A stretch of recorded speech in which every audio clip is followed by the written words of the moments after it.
Video I will tell you that how to make Facebook post shareable. So first of all you need to open up the Facebook here, and after this what you will basically do is I will go into my profile here and I will show you a post that is non-shareable. Okay, so here you can see my this post here, and here you can see that we have just the option of like and comment. Okay, but actually I can't share this post in any of with my friends or in any group on Facebook.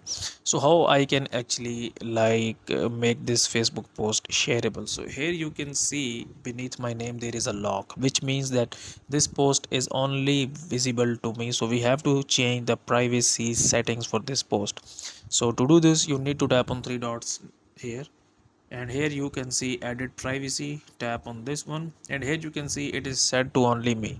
So you have to make it to public and then go back here, and here you can see that now we have this post public, and if we just scroll and refresh, now you can see that we have the share option available. So guys, if you find this video useful, kindly like this video and subscribe to my channel, and I will see you in the next video.